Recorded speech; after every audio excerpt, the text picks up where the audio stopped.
नमस्कार, आप देख रहे हैं पंजाब केसरी और मेरे साथ मौजूद हैं वरिष्ठ सहयोगी तक्षक साहब। रोज ही आपसे वाकिफ होते हैं।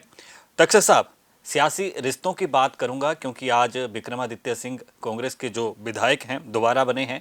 रिश्तों की बात की और याद किया प्रेस कॉन्फ्रेंस में वीरभद्र सिंह को और अटल बिहारी वाजपेयी को, और उनके रिश्ते को भी याद किया और वैसे ही उम्मीद जताई सीएम सुक्खू और पीएम मोदी की दोस्ती को लेकर, क्योंकि मोदी साहब अक्सर कहते हैं कि हिमाचल प्रदेश उनका दूसरा घर है। तो सहयोग की बात की है, लेकिन इस सहयोग के साथ अब महायुद्ध की बात कर दी है विक्रमादित्य सिंह जो कांग्रेस के विधायक हैं। क्या कहते हैं उनके इस बयान पर आप? सुनील, देखिए, आज विक्रमादित्य सिंह ने हिमाचल में शिमला में प्रेस कॉन्फ्रेंस की थी जी। और उन्होंने कहा महायुद्ध अभी होना है जी। तो उनका इशारा शायद विधानसभा चुनाव को उन्होंने युद्ध के रूप में लिया और कांग्रेस जीती।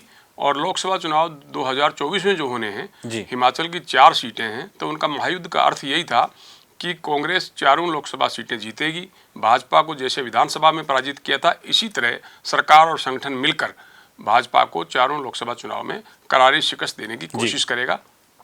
और दूसरी तरफ अगर शिकस्त की बात अलग है, लेकिन एक मसला काफ़ी चल रहा है जो मुख्य प्रेस कॉन्फ्रेंस शायद उसका उद्देश्य था, लेकिन इससे पहले भी विक्रमादित्य सिंह घरेलू हिंसा मामले पर अपना प्रतिक्रम दे चुके थे और हमने इस बात पर बात भी की थी। और कौन षड्यंत्र कर रहा है हमने भी कहा था, आपसे पूछे थे सवाल इस संबंध में भी, वो भी हमारे दर्शकों ने प्रोग्राम जरूर देखा था। और कहीं ना कहीं वही बात आज विक्रमादित्य सिंह ने अपनी प्रेस कॉन्फ्रेंस में कही है। उन्होंने षड्यंत्र की बात कही है, तो आखिरकार है कौन उस षड्यंत्र के पीछे?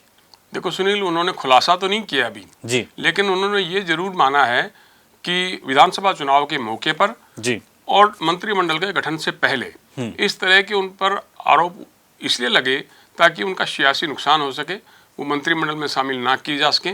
उन्होंने कहा कि षड्यंत्र के पीछे कौन है उन्हें भली भांति मालूम है, कौन ये इस तरह की खबरें जो है प्लांट करवा रहा है या फीड कर रहा है, उन्हें सारी जानकारी है, लेकिन वक्त आने पर वो इसका खुलासा करेंगे। आज उन्होंने सिर्फ षड्यंत्र शब्द का इस्तेमाल किया है, लेकिन इसके पीछे कौन है उन्होंने ये इशारा नहीं किया, पर समय आने पर खुलासा करने की बात जरूर कही। नहीं, तो इससे सियासी नुकसान क्या हो सकता है विक्रमादित्य सिंह को? क्योंकि बहुत सी बातें खैर उठती हैं, लेकिन अब चर्चा में तो कैबिनेट का ओहदा मिल सकता है, इसके अलावा सियासी नुकसान क्या है? नहीं, वही मंत्रिमंडल का गठन होना है जी, मंत्री बनना उनका निश्चित है।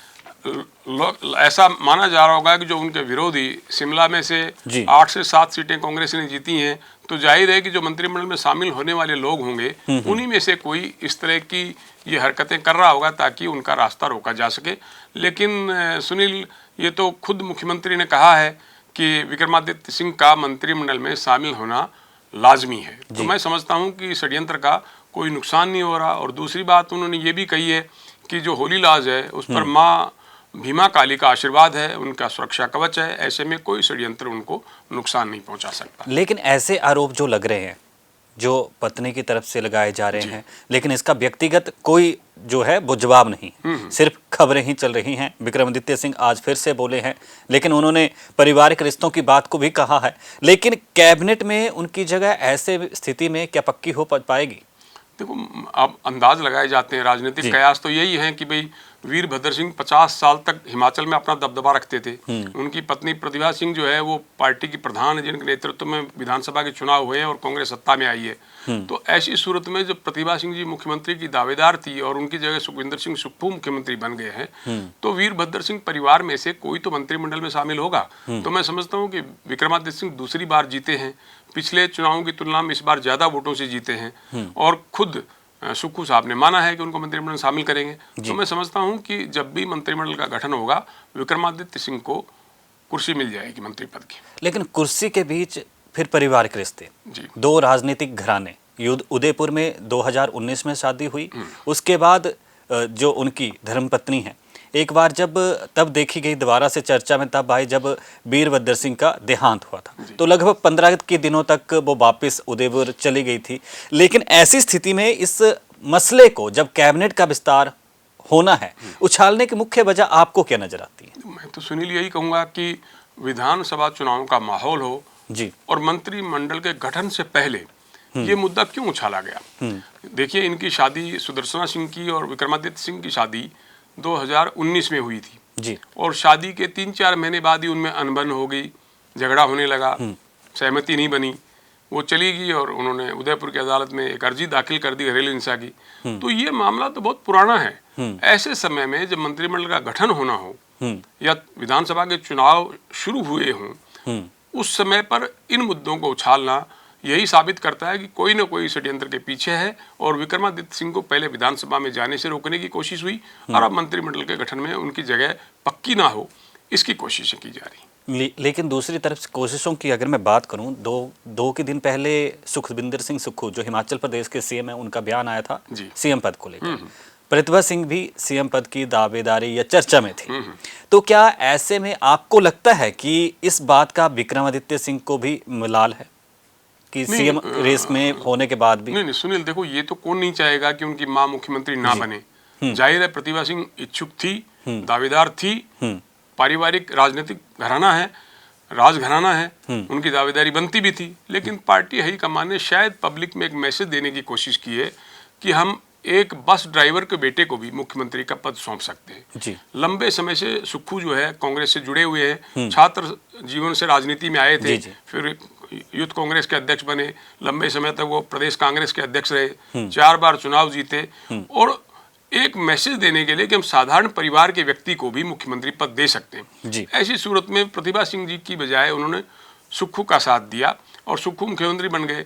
लेकिन विक्रमादित्य सिंह ने तो यही कहा है कि हम 5 साल तक लगातार सुक्खू साहब का साथ देंगे ताकि राज्य के विकास को गति मिल सके और पार्टी और संगठन मिल के चल सके। जी, तो अभी दूसरी तरफ आऊँगा दिल्ली दौरे पे। सुखविंदर सिंह सुक्खू को कुछ ही घंटे पहले जब रिपोर्टें आई थी तो कहा जा रहा था कि कोरोना पॉजिटिव हो गए हैं, लेकिन राष्ट्रीय कांग्रेस अध्यक्ष मल्लिकार्जुन खड़गे से भी मुलाकात हुई है कांग्रेस के विधायकों की।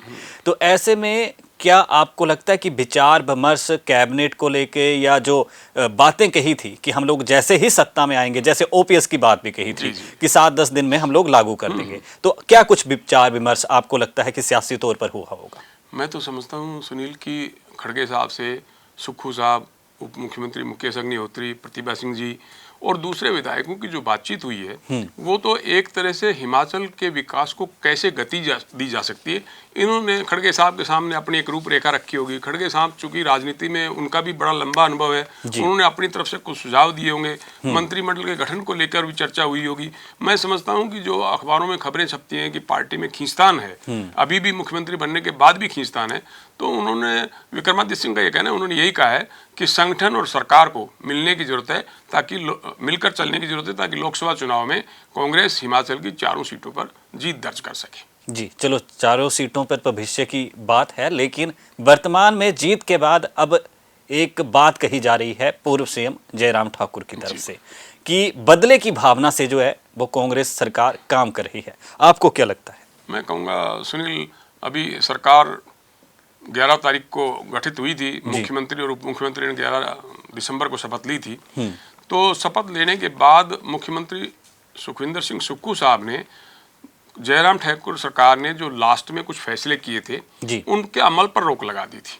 यानी कि जो बोर्डों, कारपोरेशनों में, निगमों में जो नियुक्तियां हुई थी, स्थानीय निकाय में जो मनोनीत सदस्य थे उनकी नियुक्तियां रद्द कर दी थी और कुछ फैसलों की समीक्षा करने की बात हुई थी। अगर इसको ही जयराम ठाकुर साहब बदले की भावना करार दे रहे हैं तो ये अलग बात है।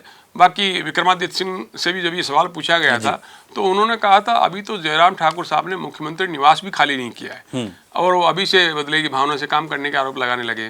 तो उनका कहना था कि इसमें कोई सच्चाई नहीं है, सरकार अपना काम करना चाहती है, लोगों से वादे जो किए थे वो पूरा करना चाहती है, संसाधन बढ़ाना चाहती है, खर्चा घटाना चाहती है और केंद्र से मदद की भी इच्छुक है ताकि जो जनता से किए चुनावी वादे थे वो समय के मुताबिक पूरे किए जा सके। चलो, समय से हर बात या हर मसला या हर उस सरोकार की बात जो जनता के हित में की गई है वक्त रहते पूरी होती है या नहीं, ये तो वक्त बता देगा। फिलहाल कुछ अहम सवालों का जवाब देने के लिए तकसर साहब आपका बहुत बहुत धन्यवाद जी। शुक्रिया सुनील जी, शुक्रिया।